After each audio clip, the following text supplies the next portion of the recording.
Hoy nos metemos de lleno con una figura que ha moldeado y a la vez ha desafiado nuestro mundo de formas increíblemente profundas, Noam Chomsky. A ver, cuando oímos el nombre de Noam Chomsky, a la mente suelen venir dos imágenes que chocan entre sí. Es casi como si habláramos de dos personas distintas en un mismo cuerpo. Entonces, ¿quién es de verdad? ¿Hay algún hilo invisible que conecta estas dos carreras monumentales? Pues resulta que no solo es que sí, sino que ese hilo revela una teoría unificada sobre la naturaleza humana que es tan radical como reveladora. Vale, vamos a empezar por su primera gran aportación, y ojo, que fue un auténtico terremoto, su trabajo como científico, que básicamente reescribió lo que creíamos saber sobre la mente. Antes de que llegara Chomsky, la idea que dominaba en la ciencia, el conductismo, venía a decir que aprendemos a hablar igual que una rata de laboratorio aprende a pulsar una palanca, a base de premios y castigos. Una idea simple, sí, pero con un problema gigantesco. No explicaba la magia del lenguaje humano. Pues bien, llegó Chomsky en 1959 y con una reseña que fue demoledora, desmontó por completo esta idea. Su argumento principal era que el conductismo se dejaba fuera lo más importante de nuestro lenguaje, la creatividad. Y esto nos lleva a su famoso argumento de la pobreza del estímulo. La pregunta clave es, ¿cómo es posible que un niño, con los pocos y a menudo imperfectos ejemplos de lenguaje que oye, sea capaz de crear un número infinito de frases nuevas? Los datos que recibe son demasiado pobres para explicar la increíble riqueza que produce. Su respuesta fue la gramática universal. Lo que propuso es que el lenguaje no se aprende de cero, más bien crece en la mente, casi como un órgano más, siguiendo un manual de instrucciones biológico con el que nacemos todos. Vale, ya tenemos la parte del científico. Ahora viene lo interesante, cómo conecta todo esto con su otra cara, la de analista político. La conexión puede no parecer obvia de primeras, pero es lo que une todo su pensamiento. Pensemos en una sociedad democrática donde no hay una censura oficial. ¿Cómo se controla el pensamiento? Chomsky se enfrentó a esta paradoja en su libro de 1988, Manufacturing Consent, o Los Guardianes de la Libertad. La lógica es aplastante. Si no puedes controlar a la gente por la fuerza, tienes que hacerlo por la persuasión. Su idea es que los grandes medios de comunicación son, al final del día, negocios. ¿Y cuál es su producto?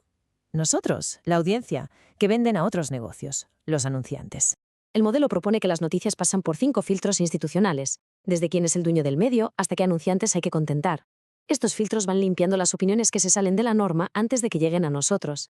Y lo más interesante, no hace falta una conspiración ni una llamada secreta. El sistema está diseñado para funcionar así, por sí solo. Y aquí llegamos al meollo de la cuestión. ¿Cómo se une todo? ¿Qué tiene que ver la gramática con la propaganda mediática? Pues aquí está la clave de todo, la teoría unificada de Chomsky. Recordemos su trabajo en lingüística. Demostró que en nuestro ADN, por así decirlo, hay un instinto para la creatividad, para la libre expresión. No somos una página en blanco que se puede rellenar desde fuera. Y si esa es nuestra naturaleza, ¿qué pasa con su activismo político? Pues es, ni más ni menos, una lucha directa contra todo aquello que intenta aplastar esa necesidad humana fundamental de ser libres y creativos, ya sean estados autoritarios o grandes corporaciones. Y ¡boom! Ahí la tenemos, la teoría unificada. Su ciencia es la base, la justificación biológica de su política. Su defensa del anarquismo, por ejemplo, no es una simple preferencia, sino una conclusión lógica que se deriva de su estudio de la mente humana. Pero bueno, ¿y todo esto qué tiene que ver con el mundo de hoy? ¿No son ideas un poco del siglo pasado? Pues nada más lejos de la realidad. Vamos a ver que estas herramientas son más necesarias que nunca para analizar las crisis que tenemos entre manos. Pensemos en el modelo de propaganda, pero en versión 2.0, la de la era digital. Los filtros son los mismos, pero con la potencia de la tecnología. Los gigantes tecnológicos son los nuevos dueños, los algoritmos crean nuestras burbujas informativas y nuestros datos personales son el producto. Es el mismo sistema de control, pero mucho más refinado. Y ojo que sus ideas sobre el lenguaje también nos sirven, y mucho, para entender el revuelo que hay montado con la inteligencia artificial, y para ponerlo un poco de perspectiva. A ver, fijémonos en este cuadro, que lo deja muy claro. Mientras los humanos aprendemos un idioma de forma súper eficiente, con muy pocos datos, gracias a ese dispositivo innato, la IA necesita cantidades brutales de información para imitar patrones estadísticos. Para Chomsky son cosas totalmente distintas. Una cosa es comprender de verdad y otra es predecir cuál es la siguiente palabra más probable. O sea, el riesgo real no es que las máquinas se rebelen en plan Terminator, no. El peligro, según él, es mucho más sutil, que nos volvamos intelectualmente vagos y dejemos de pensar por nosotros mismos, externalizando nuestro razonamiento a sistemas que no entienden nada. Y este mismo bisturí analítico, esta misma mirada crítica, la aplica a los que son probablemente los dos mayores peligros a los que nos enfrentamos como especie, la crisis climática y el riesgo de una guerra nuclear. Chomsky argumenta que las mismas estructuras de poder que fabrican el consentimiento son las que nos impiden afrontar estas crisis.